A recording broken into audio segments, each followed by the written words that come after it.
Welcome everybody to this launch event for a new inquiry into equity in the STEM workforce being carried out by the All-Party Parliamentary Group on Diversity and Innovation in the STEM sector. I am Katherine Mathieson. I'm CEO of the British Science Association, which provides the secretariat for the All-Party Parliamentary Group. And I'm delighted to be hosting today's event.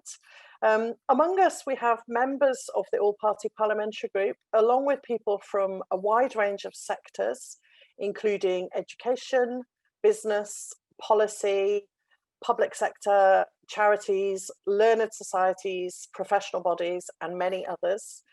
So welcome to all of you. I want to say a particular welcome and also a thank you to the organisations which sponsor the All-Party Parliamentary Group. So without your support, we couldn't do any of this important work. So I want to take a minute to say thank you to them specifically. They are AstraZeneca, the British Pharmacological Society, the British Society for Haematology, the British Society for Immunology, DRAX, IET, the Nutrition Society, OCR, the Physiological Society, the Royal Academy of Engineering, the Royal Society of Chemistry, the Society for Applied Microbiology, and Trainline. Thank you to all of you. We do appreciate your support. And as many of you will know, the aim of this inquiry is to raise the profile of the challenges faced by underrepresented communities in joining and staying in the UK's STEM workforce. So we've got a fantastic panel lined up who you'll be able to see them appearing on the screen now, and we're going to go to them for their views shortly. I want to give you a little bit of background about the All-Party Parliamentary Group. So the All-Party Parliamentary Group for Diversity and Inclusion in Science, Technology, Engineering and Maths was established back in 2018. And we at the British Science Association are the secretariat to the group, which is made up of members of Parliament and Lords, and is a focus for collaboration between businesses and other organisations in the STEM sector. So the group aims to promote the inclusion and progression of people from underrepresented backgrounds in STEM and to encourage the government, parliamentarians, academics, businesses and other stakeholders to work towards a STEM sector that is representative of the UK population. We also want to consider and influence changes in policy that will lead to this outcome. The APPG's first inquiry last year was in equity in STEM education, and it released a report with 5 key findings and 6 recommendations for government. So do look that up if you're interested in equity in STEM education. Following on from that report, this new inquiry will focus on how the government and organisations employing STEM workers are helping to create a diverse and inclusive environment. So this inquiry will bring together evidence on the UK STEM workforce and provide recommendations to ensure it is more equitable, accessible, and enables individuals who are currently underrepresented within STEM to flourish and progress. I'm delighted to say that Onwurah MP is chair of this All-Party Parliamentary Group. Welcome, Chi. She is, as many of you will know, the Member of Parliament for Newcastle Central, Shadow Minister for Digital Science and Tech, and a former electrical engineer. So, Chi, as chair of this group, I'm going to ask you to make a few opening remarks. Thank you very much, Katherine. And I'm actually going to start by saying that I'm not a former engineer. I'm still an engineer. I'm still working to a certain extent as an engineer, as I find that in my parliamentary work, my science and engineering background is far more relevant and important than I anticipated it would be, and indeed not a day goes by. And today, unfortunately, I have to leave early, and that is to hopefully ask a question of Matt Hancock about our vaccine and COVID-19 response, and my scientific and engineering background is hugely helpful in doing that. And so I suppose what I really want to emphasize, and the reason why I was so pleased to be the founding chair of the All-Party Parliamentary Group on Diversity, Inclusion in STEM, is the importance of this subject and the importance of this issue. I also want to thank our sponsors who made this possible, and it's great that the list of sponsors is growing, and it's such a wide range of organisations. And I do want to really, say thank you to the British Science Association, who provide the secretariat and support all the many members of Parliament and Lords and Peers who have joined the All-Party Parliamentary Group and who wouldn't be able to participate or to be as well informed or well organised without the secretariat. And I was also very proud of our first inquiry report, which we launched in June, on equity in STEM education in England, and it's been mentioned to me many times since by those who have read it or participated in it, and it brought together 5 key findings and 6 recommendations for the UK government and its agencies in the STEM sector and education. And not surprisingly, and I think anyone who we found that there was inequity in the system, and the systems and processes that need to change, not the young people in the system. State for Education's response. But as we wait, I'm really delighted to launch the second inquiry with the All-Party Parliamentary Group. Now, equity in the STEM workforce is, I think we all know, not a reality. It should be. It's something that we want to aim for.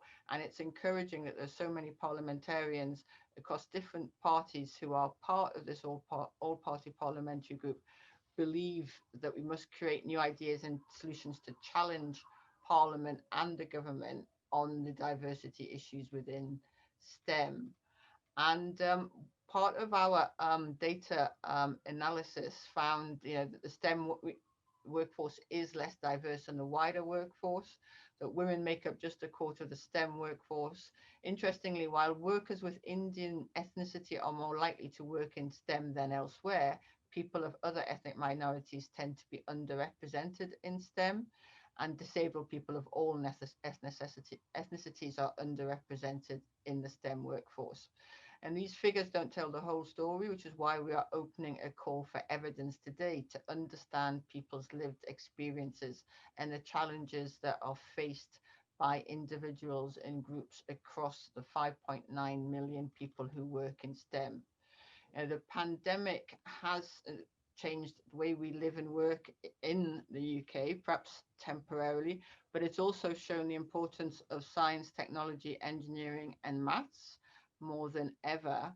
And the sort of mass migration of much of our lives online has put more emphasis on the importance of that, and also opened up in the future more jobs in the technology sector, jobs which should be available to everyone and accessible by everyone. And I'm particularly disappointed that it's a country with a fantastic history in science and engineering, and we still have a huge STEM skills gap, and we're still not tapping into the talent of those from underrepresented groups who could make such a difference.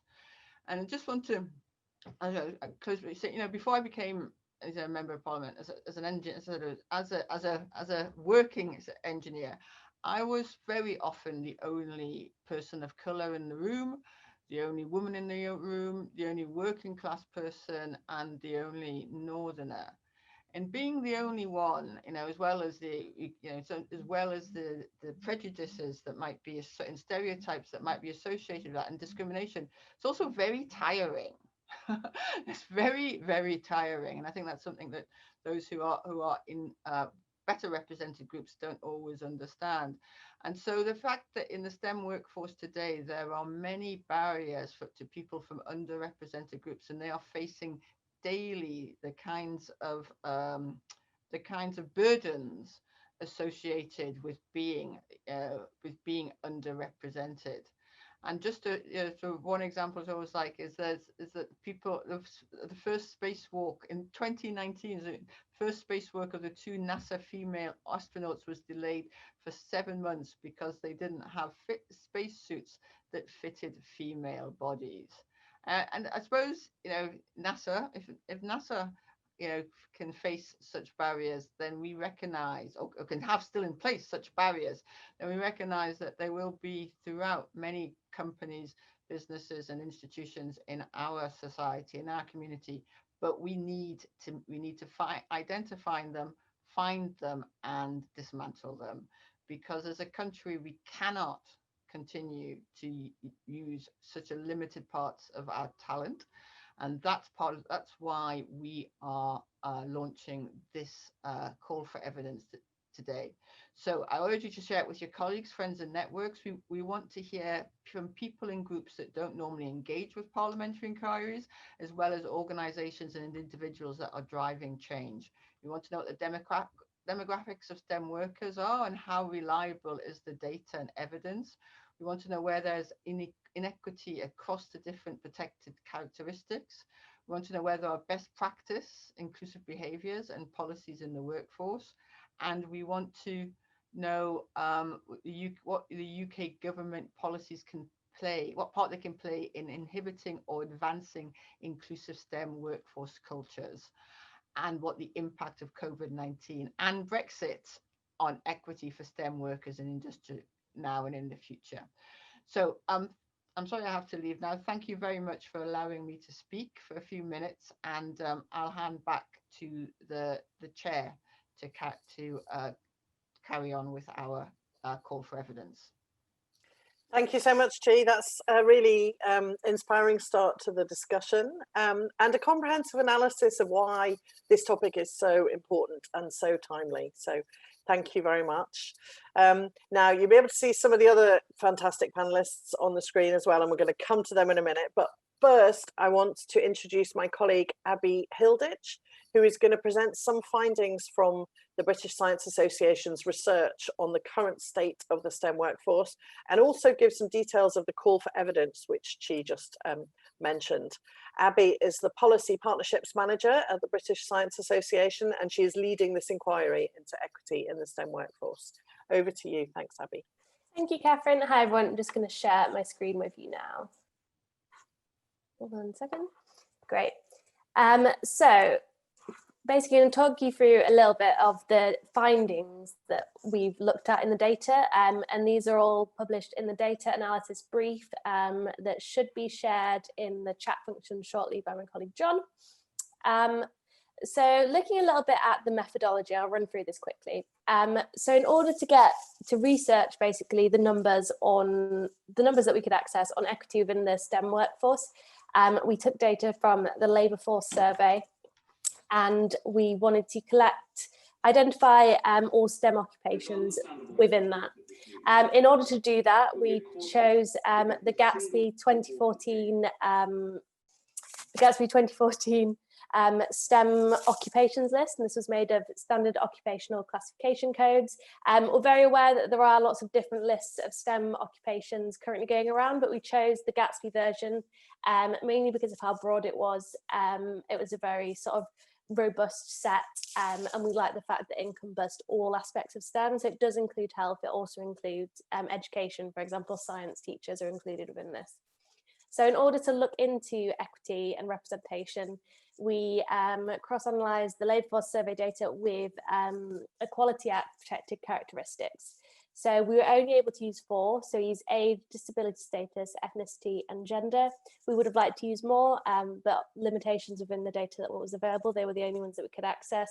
I would also like to acknowledge the limitations within these groups as well. Obviously, Equality Act disability status is very limited. We're very aware it doesn't include any nuance of different disabilities or neurodiversity, for example. The ethnicity data is limited to certain categories that the ONS has chosen. For example, there is a group within the research that is classified as other, which we do accept as problematic. And also gender is only available on the gender binary. However, we wanted to look at this with the most intersectional approach possible. So in some cases, the data sets will be quite small as we start to go into more intersectional levels of analysis.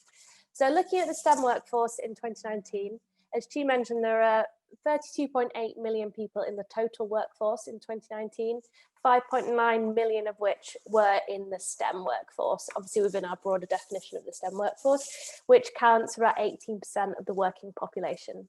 Just a quick note as well, we have grouped science and maths together during this analysis when we talk about different STEM sectors, mainly because of their relative size, they're quite small.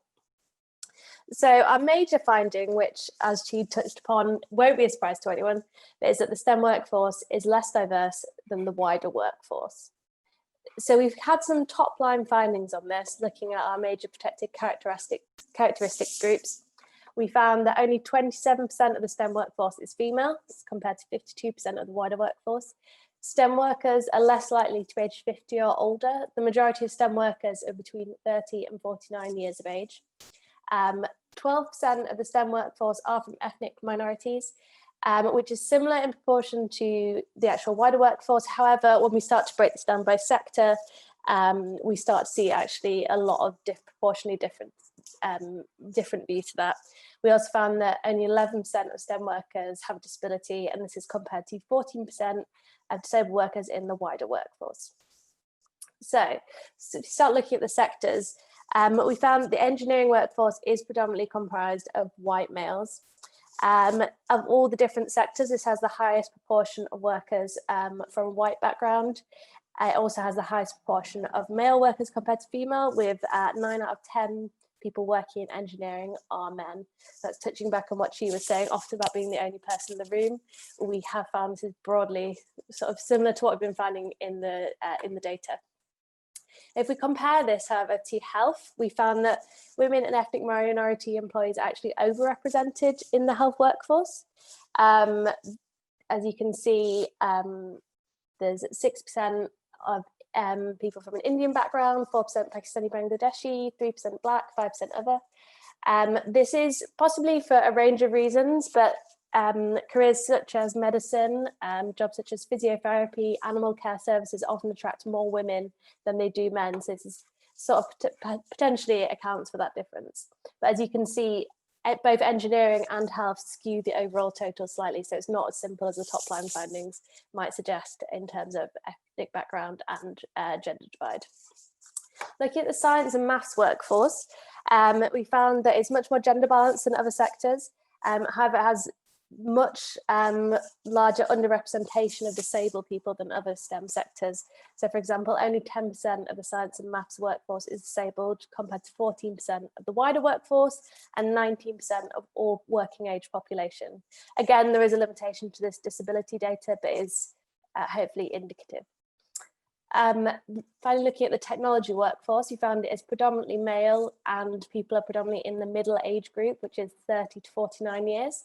However, it has higher ethnic diversity than other parts of the STEM workforce, with workers from ethnic minority backgrounds coming in at 16% of the technology workforce compared to 12% of the total workforce. So now this is where we tried to get a little bit more intersectional, looking at diversity across multiple characteristics. So we found that disabled people of all ethnicity, ethnic minorities are underrepresented in the STEM workforce. We found as well that the gap in representation between STEM workers and non-STEM workers is much larger for disabled women than it is for disabled men.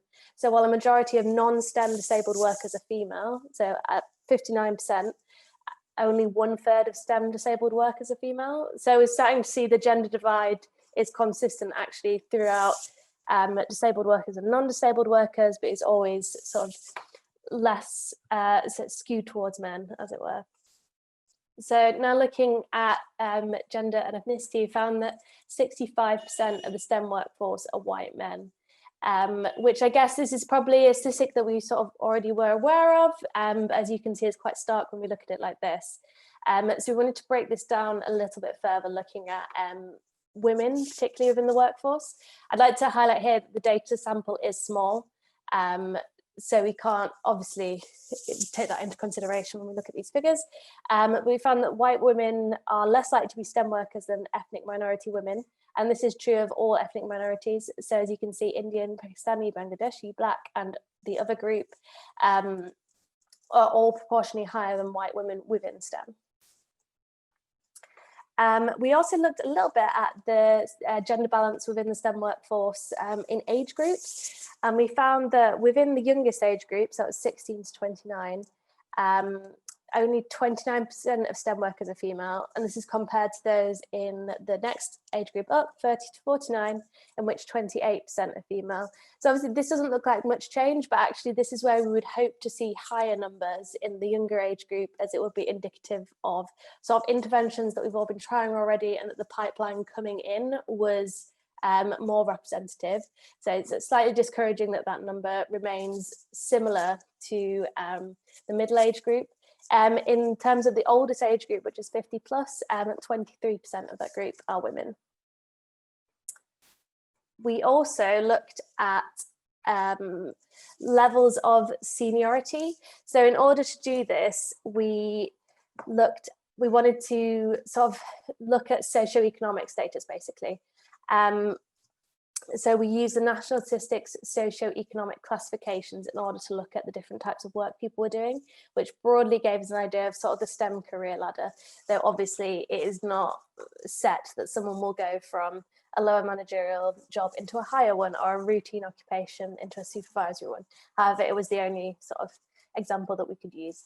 And we found that the underrepresentation of women in STEM extends across all levels of seniority, all different occupations, and it's particularly pronounced in mid-level jobs of low supervisory requirements and with small employers. We also found that ethnic minority workers make up a larger share of managerial roles. So if you look, there's 17% of people from that background work within those roles. And we think this is partly due to underrepresentation in engineering. So engineering is where we find a lot of routine occupation roles. As previously stated, this is the one with the biggest barriers for entry. So I think this is why ethnic minority workers are more represented in higher managerial roles within different STEM subjects. So that was the run through of the data analysis brief, which will be posted in the chat. And we're also, with this, hoping it will act as a launch pad for everyone to submit to the call for evidence, which will also be posted in the chat and can be found at our website. The call for evidence will be open until the 29th of January. And we're looking, as Katherine mentioned before, to hear from as wide a range of people as possible, looking to know not only about the data available, but actually we want to know the stories behind the data. We want to look at sort of what qualitative evidence can we have to help us answer the question of equity or explore equity in the STEM workforce. And we'll be hosting some follow-up events in order to sort of gather more evidence in the coming weeks and months. I think that's everything on that. So I'll hand back to you, Katherine.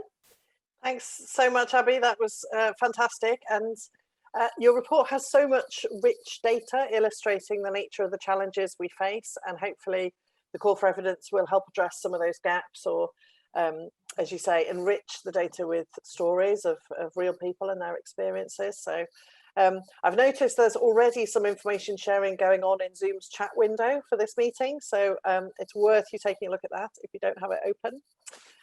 As I said earlier, we have a fantastic panel lined up to talk about some of these issues, and I'm going to invite each panelist in turn to state the things that they found most interesting or most important about this topic, equity in the STEM workforce, or things that struck them from the research that Abby's just talked us through. So, and then once we've met our four panelists, we're going to ask them to address some questions from you in the audience. So please do enter your questions into the Q&A box when you're ready.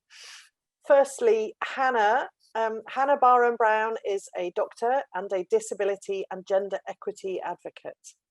Hannah. Thank you, and thank you for having me. I'm going to start with a bit of a declaration of interest on this, actually, because I'm also deputy leader of the Women's Equality Party, as well as being quite heavily involved in the British Medical Association. I'm on their council, so I've got a lot of skin in the game on this. So as a queer wheelchair using female in the North with 0 A-levels who is a practicing doctor, I can't say I was massively surprised by a lot of the results from this report, because they mirror my lived experience.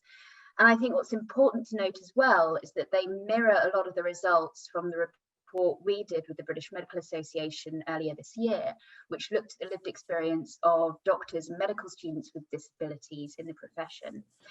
I think it's really important to note that, as Abby said, some of the disability data is incomplete. That's a very common picture that we get, because we know underreporting of disability is a huge issue, not just in STEM, but everywhere.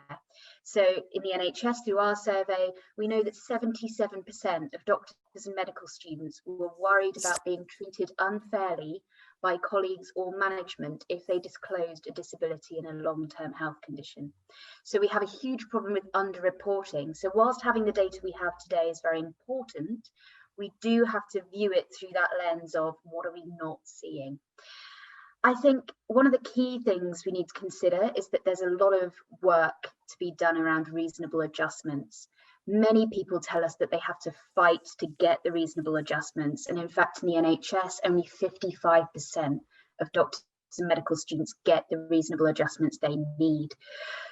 This fight is even harder if you're a disabled woman, because you are disadvantaged by your gender as well. And we've seen today that only 27% of the STEM workforce is female, and how disproportionately disabled females are presented.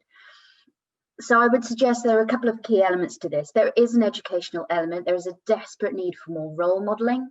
I know that, you know, as I've said, I have no science A-levels. I'm clearly relatively competent at science. They let me treat patients and everything. But I can't remember having a female science or maths teacher after the age of 12. I never saw role models. And when I became disabled at medical school, I had never seen a doctor in a wheelchair, either in real life or in the media. It was me or Dr. House. They're your two. And so I think there's something very important about role modelling. But there is, as I say, something really important to think about how we make the adjustments staff need. These aren't huge. We know that the adjustments on the whole are around flexible working patterns, but we need to ensure that they're ready, because otherwise, as soon as these staff hit the STEM workforce, they're leaving again. And I would suggest that's why we see such poor representation throughout the age groups. I'll leave it there. Thank you.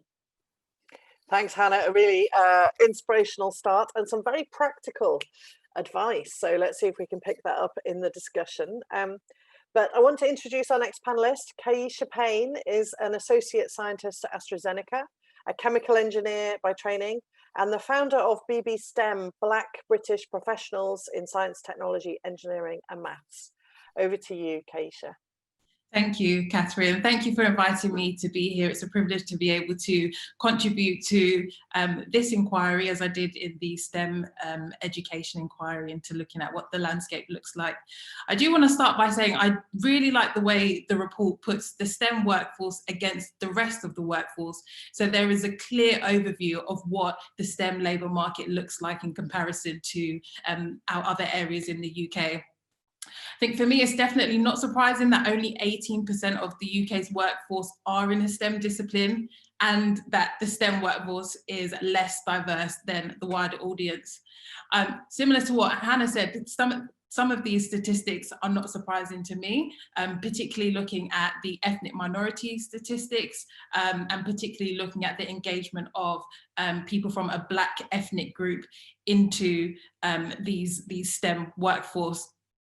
But I think what we're seeing over the years is that there's been a huge amount of initiatives and organisations that are geared towards, you know, encouraging children and women particularly into the STEM workforce. And more recently, that I've seen more organisations pop up to try and support the LGBT community, neurodiverse, and other ethnic minorities. Now, why I say that, especially looking at the number of ethnic minorities, is not surprising to me. This is the numbers, what I would say, surprised me 3 years ago when I launched BB STEM. I knew the numbers were low, but I didn't realise it was as low as it was, where we are seeing 1 in 5 students studying a STEM degree at UK universities are from an ethnic minority background. And then when you break down that number even further, 0.3 in 5 are from a Black ethnic group. Then when we look at the unemployment rate of Black engineering graduates, that's twice as high as one of their white counterparts 6 months post-graduation. And then when we look at the percentage of Black graduates that are in high skilled employment, that's only 34%, which is much lower than all other ethnic groups. So these numbers around ethnicity do not surprise me at all. However, just kind of echoing from what Hannah said, I think as an able-bodied person myself, I was astounded to see that only 11% of the STEM workers have a disability. And as Hannah said, there are huge issues around disclosure. And then that the wider workforce disability rate is 14%. And for me, that is grossly disappointing. So I cannot imagine how people that do have disabilities feel. I think it clearly shows that employers are not making adequate arrangements for those with disability. And that's a huge amount of value, even if we're talking in terms of monetary value, that we're not adding value to the economy. And I think the advancement of technology means that is less of an excuse for employers to be flexible. And since March, we've seen this pandemic has been awful on so many fronts, but it's forced us to work in different ways. And some companies have seen an increase in productivity by people working from home. So I'm hopeful by this forceful change that employers are taking notes on this front and make sure that their roles can be adapted and be more flexible to accommodate the needs of others.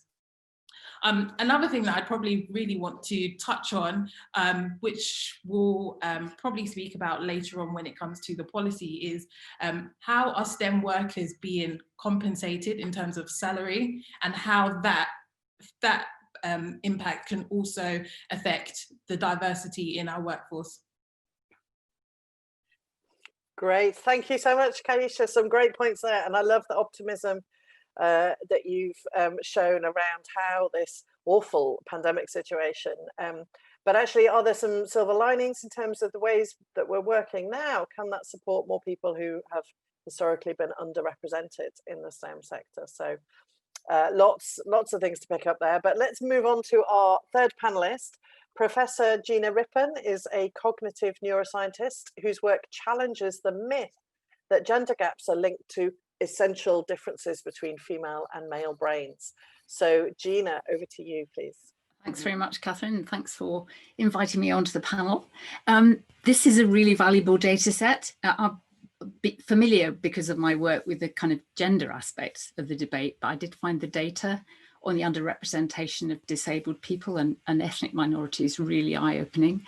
And I think I'd probably assumed that the same principles that informed the gender gaps of underrepresentation of women in science in particular would also inform issues for disabled people or people in ethnic minorities. And I think it's clear that that may broadly be true, but clearly we need to drill down into the data more carefully because there's, avoid a one-size-fits-all approach. But I think for me, particularly given my interests, I thought the data refer to the diversity part of the equation, and they clearly identify the problem.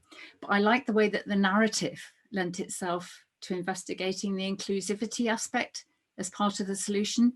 So the need to foster a workplace where everyone can flourish and progress, I think was the phrase used, and already heard reference to role models.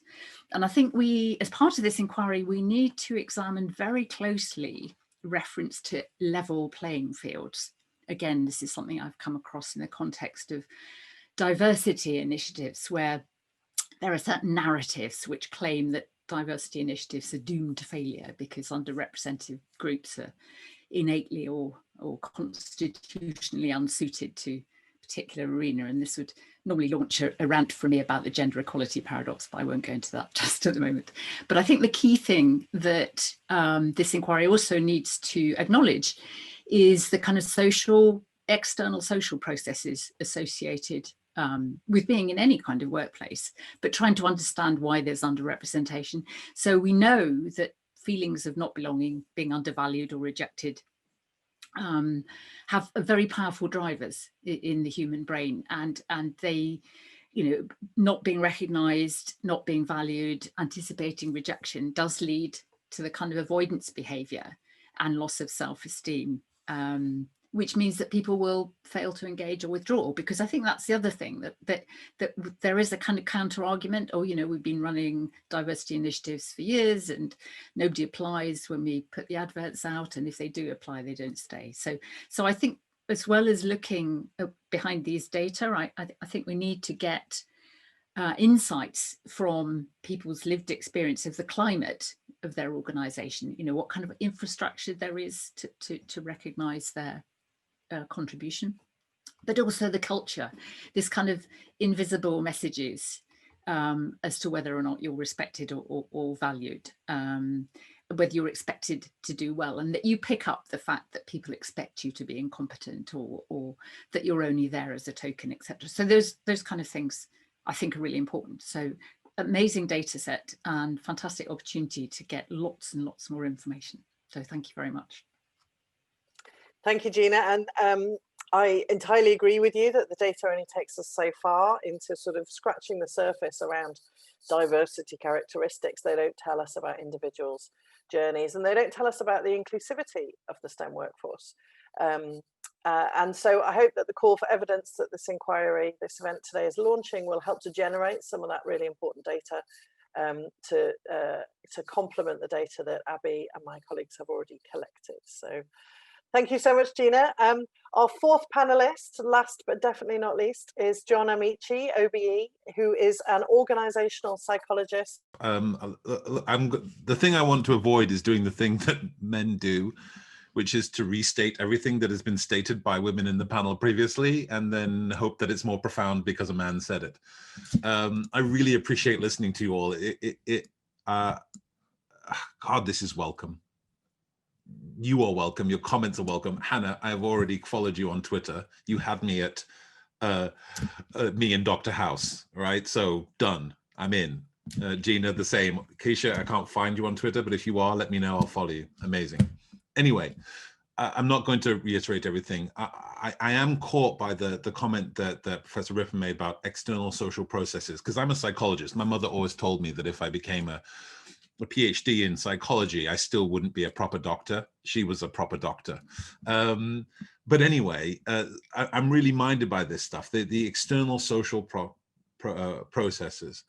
There seems to be some implications here that we have to deal with in this further evidence gathering. And that's, I think, there's a few things we need to do. One is we need to recognize without caveat or equivocation the pervasive damage that the association society has for certain minorities does to their chances of progress into and through STEM, and indeed through life. The deficit model, I think that Gina alluded to, this idea that somehow women are inherently broken in certain contexts, i.e. when not in a kitchen. This is one of those things. Black people are inherently missing skills of professionalism that allow them to navigate the environment. They live, they're facilitated and sustained by these associations. If we want change, if we want to really make a difference, we have to be vigilant of this kind of bad code that's in all our heads. And it pervades everything from job descriptions to workplace policy. I mean, and this is the truth. If, for example, we've been doing research for the last 3 or 4 years. We've got about 10,000 respondents from across Asia, Europe, North America, and it's really consistent when you ask people what they associate with certain groups of people. And so if I told you someone was weak, emotional, annoying, bossy, and gossipy, you know that I'm talking about a woman. You know that's wrong. You know it's a stereotype. But the mind-blowing thing is, it doesn't matter where you go in the world, everybody knows that's a woman. And so people are infected by this at primary school.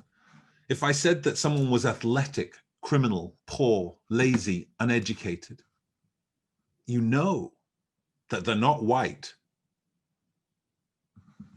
And this infects people. You know it's wrong, you know it's a stereotype. And what's amazing is it's 5 words. All it takes is 5 words and those other words out there that are those aberrant associations. And they are death by 1,000 cuts to children in primary schools, minorities in primary schools, and everybody, because everybody is infected by this. And it's an impediment to the potential talent pool that can infuse STEM with new life and create better solutions for a more enlightened future, which is what I'm interested in. Secondly, there's this implication of what I've read for leadership and culture. And again, I'm sorry to tread on your toes, Professor Rippon, but there's this deep implications, because one of the things we know through COVID is that there are implications for leadership. That COVID has humanized the workforce, perhaps for the first time. People have stopped pretending or being able to pretend that people are units of productivity. And now that they have, now mental health apparently is important in some significant way because of COVID. And this humanization means that we need a new kind of leadership, authentic, connected leadership, and inclusive cultures. And the thing is, to me, they're both the solution to the problems that we face in terms of inequity of opportunity, and they're the outcome of equality of opportunity. We know that direct line managers have this massive impact on the experience of people. And I think if we're honest, we know that most people, most leaders were inadequate before COVID. They're inadequate right now. And they're inadequate for this world of the future, where some of these inequities that are expressed in this report are to be eradicated. There's a job of work to do here to say what is important about leaders in our workplaces and within STEM. Is it enough that people are technically brilliant? I don't think it is, if we want the best answers. This is not about warm moments and sitting around in a circle doing kumbaya. This is about winning. And I don't think that the leaders we have can create the environment that we need that's one of high performance. The last thing I'll say, and then I'll shut up, is that it would be naive to imagine that there aren't still powerful bigots in the system, in and outside of STEM. There are. But they're not the entire reason why we're in this situation. They may roam the halls of STEM workplaces like terrifying dinosaurs, baring their teeth and roaring at people. But the meteor is coming for them. The meteor is coming for them. I think we have to face the fact that their machinations are not solely responsible for the painfully slow progress that we see. Their presence, the presence of bigots, is aided by the righteous, silent people. The people who, these righteous resistors, if you like, the people who, despite the fact that there's about 30% of people who are averse to racism, for example, and they're averse to racist sentiment, and they recognize racial inequity, but these 30% are equally opposed to interventions that are created to remedy the racism that they say they're opposed. There's the challenge. I'm not a warm and fuzzy psychologist. I want to win. To me, this piece of research helps us to see what needs to be done further to enable us to win in STEM. So thank you for letting me rant for a moment. Thank you, John, and all of you, actually. I didn't hear any of those as rants. I thought you made some really crucial points. And I think, John, you really brought to life very powerfully how important it is that we get beyond these warm moments and silent standing by and into effective action. And I hope this APPG's inquiry can be one small but important part of that effective action. So now it's time for us to move into addressing questions raised by audience members. So if you're participating and you have a question, please put it into the Q&A function and then the panelists can take a look at it. If you have questions about the APPG or the Secretariat or the data that Abby presented, anything like that, I suggest you probably email us and we'll get back to you about that. If you've got questions for the panelists, put them in the Q&A and we're going to start looking at those now. If there are any members of the All-Party Parliamentary Group who want to ask a question, please do step forward. Otherwise, I think I might just take them in the ones that have been voted most popular in the questions box, which we can all see. So there's a question from Shireen Ali Khan, who I think has been part of this APPG since it formed 2 years ago, who says, I agree with all of this, as I do. And I would like to request that all engineering institutions really focus on including a diverse workforce in their imagery. And I wondered if any of the panel wanted to come back on the importance of imagery and what employer organisations or membership bodies show about themselves and the messages it sends. Who would like to pick that up? Might have to pick on somebody. So, John and then Kayisha, please. Sorry, Kayisha, go ahead. I think it is hugely important for people to be able to see themselves in roles that they can fulfill. And we hear it all the time. You can't be what you can't see. And I run with that sentiment all the time. I mean, when I started BB STEM, I was just cold messaging as many Black people, if I'm honest, as many Black people on LinkedIn as I could find, so that they could be the visible representation. And it's not just about visible representation for young Black children to see Black men and women as engineers, as mathematicians, but for all children. So, you know, we don't go into a classroom and we ask the kids to draw what an engineer looks like, that all of them are drawing an Einstein-looking person. You know, I think it's very important for all kids, Black, white, Asian, comes from an Asian background, to see that engineers, scientists, doctors can come in all shapes, sizes, shades, abilities, and you know, the whole work. So I think it is crucially important to have that visible representation. Thanks, Kayisha. John? Yeah, the reason I wanted to comment on this is because I thought it was nonsense. Because it's very clear that the people on this panel have arrived where they are without very many visible role models, but I don't think it's nonsense. And the reason I don't, I've been telling people this idea that I don't go into pubs. I don't go into pubs at all right now, and not very infrequently otherwise, but I don't go into pubs that have England flag bunting out the front. And I don't go into them because I know that not all pubs with England flag bunting are BNP pubs, but I know every BNP pub has England flag bunting out the front of it. And I often wonder if organizations in STEM and out actually realize how much bunting they have up and what it's telling people with disabilities, people of color, women, what it's telling them about whether they should be coming here at all. And so it does matter if you see yourself on the website. It does matter if you see yourself in the building in more than just reception. Yeah. Thanks, John. And it can be so difficult to see our bunting in the way that others see it, of course. Hannah, would you like to go in on this? Yeah, so I have a massive bugbear around this. Every stock photo I see of a wheelchair user is in a really bulky, very unattractive wheelchair. Okay, I have what I like to think is a very sexy wheelchair. It has like multiple gadgets and gizmos and everything.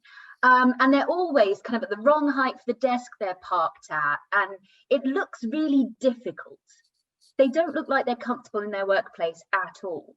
And I think that's one of the key reasons I regularly get students, both postgraduate, undergraduate, and right down into like year 11 sixth form, emailing me saying, how do you do it? Like, not just how do you get through med school and all that, how do you do doctoring? Because they don't see us. They don't see us at all. And I think one of the most influential people for disabled young people who are considering a career in STEM is Liz Carr in Silent Witness. She's not even real. I mean, Liz Carr is very real, but she's wonderful. But that is the only truthful depiction of somebody with a disability in STEM I have ever seen in our media. Because you know what, people open doors for her and she occasionally bashes her bag on the door on the way through, and she has adjustable desks and she has tech at the right height, and oh my goodness, she can stand up out of her wheelchair. You would not believe the comments I get when people see me doing that. They think I've had some kind of like miraculous recovery. No, actually most of us can stand up out of our wheelchair at some point. They just like to deny it. But things like that is so important and we don't see it at all. Instead, we get stock images of old-fashioned wheelchairs that look really bulky, that if you put me in, I would dislocate a shoulder. It's not real. So I think this imagery is hugely important because, as Chi said right at the beginning, it is very tiring being the only one. And so I think it's hugely important that the images we do have are actually authentic, and we don't get that at the moment. Thank you, Hannah, and all of you, actually. There's a lot of enthusiasm going on around the bunting analogy and the points that all three of you made, actually, about the importance of being able to see people like you in situations like the one you want to be in. And as you said, Hannah, in realistic situations, not kind of cartoon situations. There's been some really interesting research on what children draw when you ask them to draw a scientist or an engineer or whatever. And the scientist research shows lots of children drawing people up to no good. So they're very neat and tidy and they've got their lab coats on, but they're trying to like blow up the world or something. It's really odd.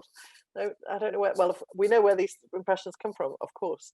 There was a great question that I have just lost. There's a couple of questions actually about socioeconomic disadvantage or family income background, and how your views on that, how that could be done better, notwithstanding the challenges that Abby talked about in terms of data and intersectionality. And there was a particular question, somebody worded it really well, but I can't now find it. I'll come back to that. Anyone want to come in on socioeconomic disadvantage and how that plays out? So I think Gina and then Hannah. Okay, yeah, I mean, I think that again is part of whether you feel you belong or not. I mean, one of the sort of social cognitive neuroscience studies that I've been involved in is looking at the effect of feeling low down in the pecking order. So you can actually demonstrate at both the brain and behavior level that feeling low down in whatever pecking order you're involved in does have this inhibitory effect on behavior and starts to make people be more sensitive to perceive rejection, as well as there being actually being rejection, but also to kind of self-silence and withdrawal. So I think, you know, sort of area assumptions that everybody has the same sort of access to you know, the right kind of income or the right kind of family support or whatever in terms of organising, for example, how the workplace works, can alienate people, or they feel they're invisible because nobody acknowledges the fact that, if you like, they haven't got huge amounts of money for childcare. And so organising meetings at times when you're supposed to be collecting the children and you haven't got anybody else to collect them, it is, you know, practically that's an issue, as well as how it makes you feel you're not important.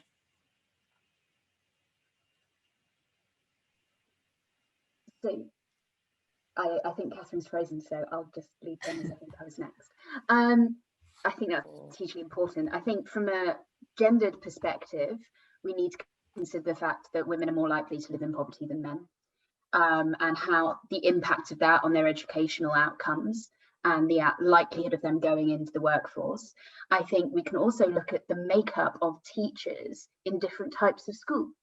So, interesting fact I discovered today, 40% of full-time teachers in private or independent schools are male, whereas only around a quarter of those in state schools are male. So what is that kind of saying? Why are our educational systems so different in terms of makeup? Because I'm sure you can apply similar statistics to other intersections. I think also in terms of actual employment, if you are of a lower socioeconomic background, you are more likely to have additional responsibilities, such as care. You are more likely to be a single parent. You are more likely to have care and responsibilities of other people. We know that women take up 75% of the unpaid care burden in this country. And that's going to be even more of an issue when we start looking at life post-pandemic, because how we care as a society is changing massively. We desperately need an investment in our care economy. We know that. So I think there are a lot of reasons why a variety of intersections are not represented, particularly when you're looking at socioeconomic levels. So yeah, I think there's a lot of work to do on a variety of fronts to balance these things out. Thanks, Hannah, and sorry for freezing at a key moment there, but you're a great panel. You don't really need me, to be honest. I wanted to ask that while I'm here about routes into the STEM workforce. Rebecca Scott from the University of Bristol has asked a question which has received lots of upvotes about the importance of apprenticeship routes and whether the rise in apprenticeships can help diversify the STEM workforce further. Any thoughts on that? John? So one of my day jobs is I'm a director of an NHS trust. We've got about 23,000 people in our workforce, so we're the biggest trust in the country, and it's not in London, it's in Manchester.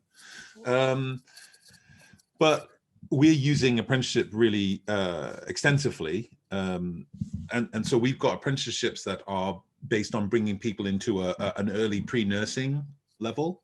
But we also have apprenticeships that are going all the way up to level 7, that master's level of apprenticeship, and they are entering into our laboratories, they're entering into lots of different spaces. I think there's an opportunity. You know, I think there's still a huge number of challenges around apprenticeship and the stigma. That's the weird part, that even when you're doing a master's level apprenticeship, people think that somehow you're still too stupid to be there. I think there's a lot of work still to do around that. And there's also the, you know, there's the challenges with stakeholders who believe that apprenticeships are an end run around professional qualifications sometimes. And so there's lots of challenges, but it is potentially a way that we can bring people who through some of the circumstances that Hannah was talking about and Gina were talking about, with other responsibilities, meaning that they couldn't actively take part in education in quite the way they would have done, can now enter the workforce. I think it's a real opportunity.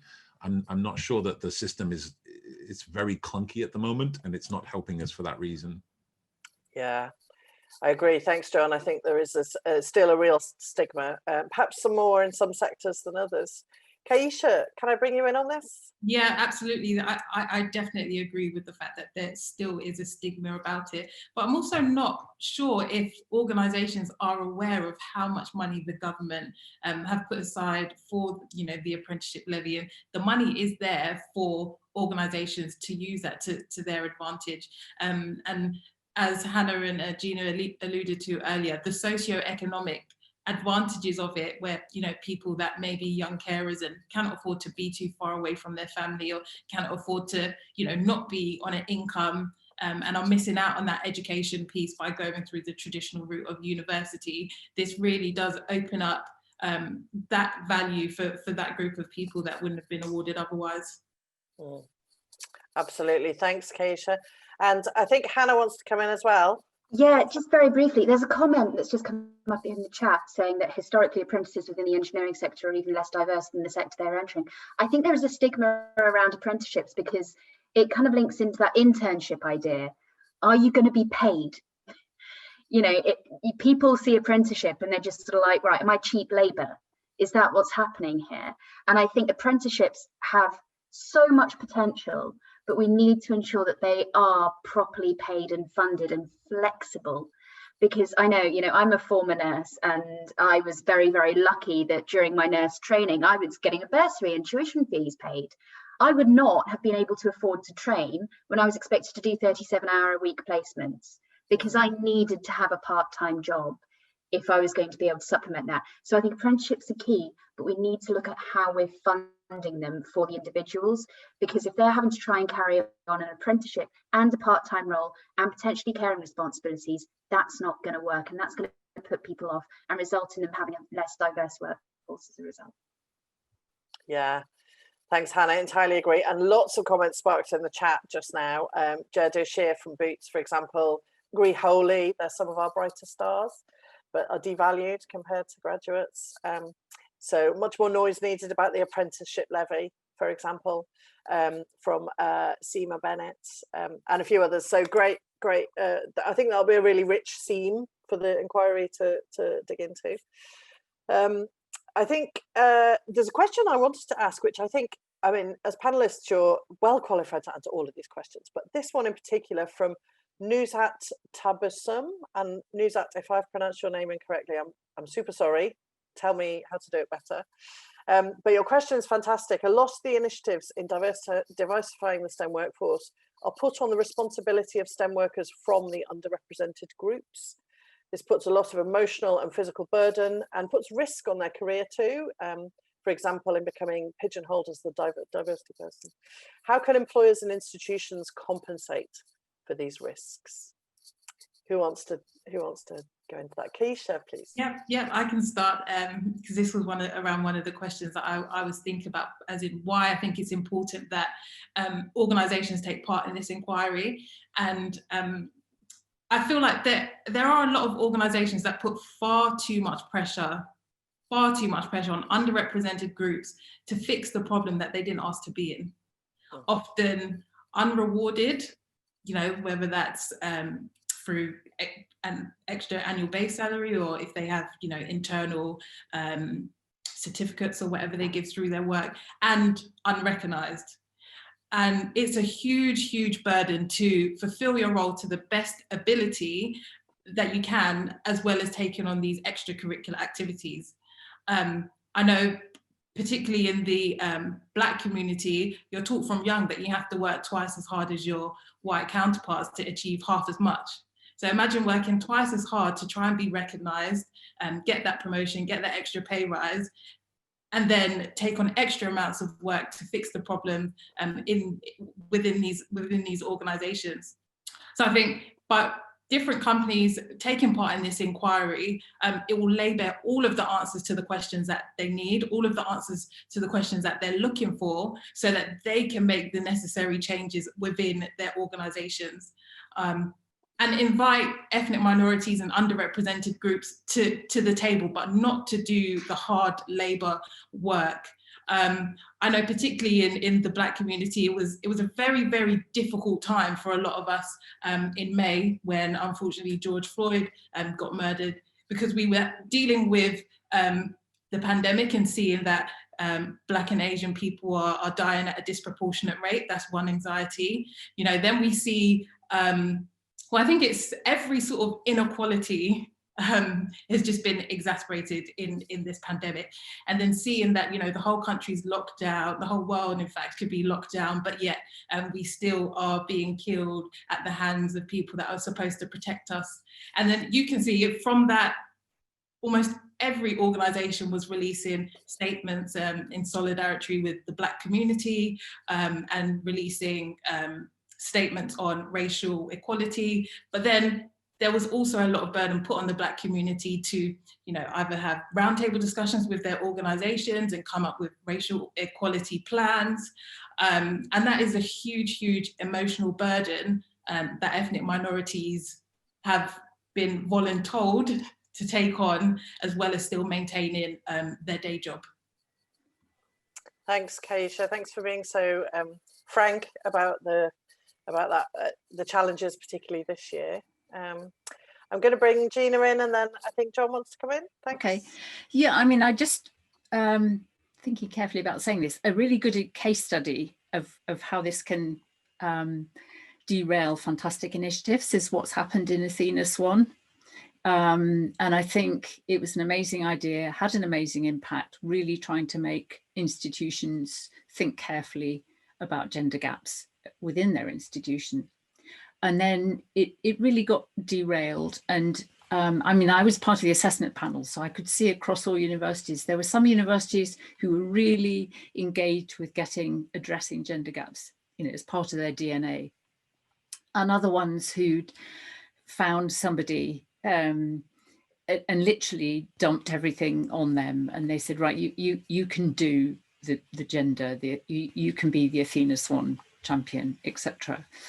You know, and they left it to one person or a small group of people, almost invariably women, and said, you know, there's a huge amount of bureaucracy associated with this data collection, probably not much time for HR to help you, or we'll give you an HR person who's got 15 other projects on the go as well. So I think really, again, that's part of this kind of climate that could be investigated. You know, how does an organisation take on these kind of problems? And if it's just to identify a person who, I mean, as Kayisha brilliantly said, you know, who didn't ask to be part of the problem that they're supposedly now dealing with, I think that could be a really powerful message that this inquiry could investigate. Thank you, Gina. John? I think there needs to be a mindset shift. I've got a picture in my house that's 1950s. It's of Black people in America, African Americans trying to eat in a diner, and there's a snarling Alsatian in the foreground with bared teeth, and people with hoses hosing them down on the outside. And we need a mindset shift in our organizations, because the solutions that we keep coming up with are armoring the minority. Let's put one of those, you know, those dog training coats on the Black person in that picture, and that way the teeth wouldn't go all the way through and it wouldn't hurt so much. Let's give them training on how to stand against a hose, and that way they'll still be able to stand up. And that's what we're doing. We keep on doing these initiatives that armor minorities instead of de-weaponizing the environment. This is the change that we need. Every woman in this room, virtual, knows that you don't have to be present for misogyny to exist. Every Black person knows you don't have to be present for racism to exist. Every person with a disability, and on and on and on, knows that their presence isn't what sparks that incivility. And we need to stop reacting with our initiatives as if it's the presence of the difference that creates the animosity. It's not. That's really powerful, John. Thank you very much. We're getting to the last few minutes of our session today. So I want to invite each of the panelists to say if they could pick one thing they hope this inquiry will change, like a policy shift or a change to the weaponized environment that you were just talking about, John, what would it be? I know that's an impossible question, but I thought it would get some discussion flowing. So who wants to go first with their suggestion? Hannah. I'll jump in because I'll be honest, I had a shopping list, but I'm whittling it down to one. So from a disability perspective, we need legislation on the maximum time it takes to get reasonable adjustments put in place.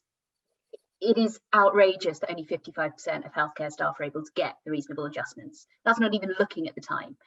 But the TUC and the BMA have both called for a 14-day response to my request for a reasonable adjustment, and then 12 weeks for that to be put in place. I am not asking for the world. I'm not asking if you to go and redesign an entire hospital for me to get in, because actually disabled people can generally get in them. They're pretty good for that at least. But I'm asking for things like flexible working. I'm asking for specialist equipment occasionally. It's not massive, but we need to have actual legislation with teeth to be able to empower us to be in the workplace in the first time, because you can recruit me all you like. If I can't get in the building, I'm of no use to you. Brilliant. Thank you, Hannah. What else is on our collective shopping list for this inquiry? Kayisha. I'll try and whistle mine down to something really quick. Mandatory ethnic pay gap reporting. The government made it mandatory for large businesses to report gender pay gap, and I think it is crucially important for us to do the same when it comes to ethnic minorities. At the moment, there's only 11% of companies that have known to publish their ethnicity pay gap, and that's on a voluntary basis, but it needs to be mandated. And another quick thing is that I was having a conversation with Commissioner Cressida-Dick, and a point that I agreed with that she said is that she's policing an unequal society, which is true. And I think when we look at the STEM workforce, we need to have an understanding of how the inequalities in society are having a domino effect on what the diversity landscape looks like. So just quickly, just looking at the overall landscape, there's a huge wealth gap between ethnic minorities. Example, Black African and Bangladeshi groups in the UK have 10p for every £1 of white British assets and savings. So if you have a look at how much STEM organisations are paying people to work in those environments, is there a financial incentive in terms of providing and being able to provide generational wealth for ethnic minorities to work in a STEM workforce as opposed to investment banking or finances? And another point that I really want to make is also what I'd really implore government to do is to have a minimum stipend for PhD researchers. I'm not sure if PhD researchers are included in this workforce piece, but they need to be compensated accordingly. An average of £17,000 a year for some of the brightest minds in the UK, which is adding huge amounts of value, billions of pounds worth of value into our UK economy. £17,000 is quite insulting. So I'd really implore the government to have a minimum stipend, just the same way we have a minimum working wage, to have that minimum stipend for PhD researchers. Great idea. I think you snuck two things in there, Kayisha, so well done on that. Who wants to go next? Gina? I'll go next. I kind of, looking at my list, I feel I'm cheating by saying, could we have something like a diversity and initiative kite mark, which is legislated? and then under that you could put a whole list of things I like your style. to do. But I mean, I think it's more than just, yes, you can declare a pay gap, gender pay gap, disability pay gap, whatever, but you need to demonstrate that you're doing something about it. There needs to be an action plan that is followed up, and that you know, there is a legal requirement that you do something about it. And I think in particular, it comes back to what I said at the beginning, and I love John's comment about don't armour the minority, de-weaponise the attackers, I think the phrase was. But it's really to encourage training, which is not just to focus on the individuals, to say, you know, we're going to make you more resilient and less sensitive, etc. Actually to say to the culture, do you realise, you know, how biased you are, and there is something you can do about it. Not necessarily judgmentally, because a lot of it's unconscious, but just say you should be aware of the environment that you're producing is actually negatively impacting on your bottom line, which is very often a good way of encouraging people. So, you know, the phrase, if you've got a leaky pipeline, don't blame the water, I think is useful. That's a great phrase, Gina. Thank you. John? See, all the good stuff's already gone. I'm interested, obviously, from the work that I do, I'm interested in the approach to improving culture. And the thing I would do is I would just implore that we treat culture with the same evidence-based mentality that we treat like real science stuff. And because that's where there's a falling down to me. And I think, Gina, you were alluding to it, but the idea that we say we'll do something about it, and then it's the most anecdotal, off the cuff, let's try this, back of a fag packet type of approach. Let's have a proper, if we're going to have a kite mark, it should be something that is an evidence-based, you can show how this is supposed to work. Not just, I have a speaker on International Women's Day, I have a speaker in Black History Month, I put a pride flag up, but here's the strategy to this future, and stakeholders are held accountable if they miss their targets. And that would be a very powerful move, I think. Some great ideas there. Thank you so much to all of our panelists. Kayisha, Hannah, Gina, John, you've been fantastic. It's been a privilege to meet you all. I was going to say thank you to you, but actually I've just stolen one of our audience members' comments from the chat, because she's put it much better than I could. Jenny Andrew said, seriously, what absolutely brilliant panelists, every one of you. Thank you so much for this. Best webinar of 2020, and good grief, there have been a lot. So you can take that comment away with you into the rest of your day. And to all of you who've attended, I really appreciate you giving your time to this event. And thank you for agreeing by coming today. I think you've agreed to help this inquiry do the best work that it can. So please do submit to your ideas, your stories, your data to this inquiry's call for evidence. Please help us spread the word to others. We plan to launch the findings and the recommendations in June 2021, which is not as far away as it sounds. So the race is on. Thank you so much for attending today, and we look forward to speaking to you in future. Thanks, everybody.